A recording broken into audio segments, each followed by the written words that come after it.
Taste the Daily.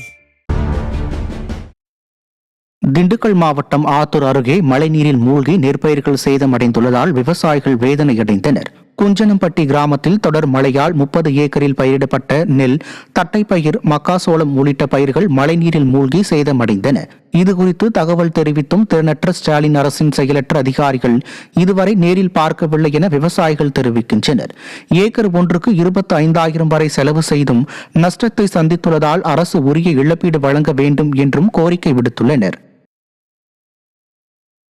காடு கிட்டத்தட்ட ஒரு 20-25 ஏக்கரை எல்லாரும் நடவு நட்டு எல்லா பயிரும் தண்ணி மொட்டை காலத்தாலும் 2 அடி தண்ணியில் நிற்கிது. ஒரு அரசாங்க அதிகாரி யாரும் வந்து பார்க்கறது இல்லை. கூப்பிட்டாலும் ஃபோனை எடுக்க மாட்டேங்கிறாங்க. ஃபோனை எடுத்து ஒரு தடவை பதில் சொன்னாங்க, 2வது தடவை பதில் சொல்கிறது இல்லை.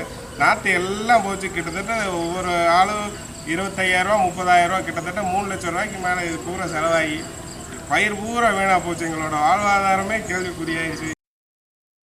தூத்துக்குடி மாவட்டம் ஏழலில் தாமிரபரணி ஆற்றின் குறுக்கே உள்ள தரைப்பாலத்தின் ஒரு பகுதி தண்ணீரில் அடித்துச் செல்லப்பட்டதால் போக்குவரத்து பாதிக்கப்பட்டுள்ளது. மருதூர் அணைக்கட்டில் இருந்து திறக்கப்பட்ட தண்ணீரால் தாமிரபரணி ஆற்றில் தண்ணீர் வெள்ளப்பெருக்கு ஏற்பட்டது. இந்நிலையில் தரைப்பாலத்தின் ஒரு பகுதி தண்ணீரில் அடித்துச் செல்லப்பட்டதால் போக்குவரத்து பாதிக்கப்பட்டுள்ளதால் பொதுமக்களும் வியாபாரிகளும் பெரும் சிரமத்திற்கு ஆளாகியுள்ளனர். எந்த பாதிப்பும் இல்லை என கற்பனைவாதம் பேசும் திமுகவினர் பாதிப்பை உணர்ந்து உடனடியாக பாலத்தை சீரமைக்க வேண்டும் என பொதுமக்கள் வலியுறுத்தியுள்ளனர்.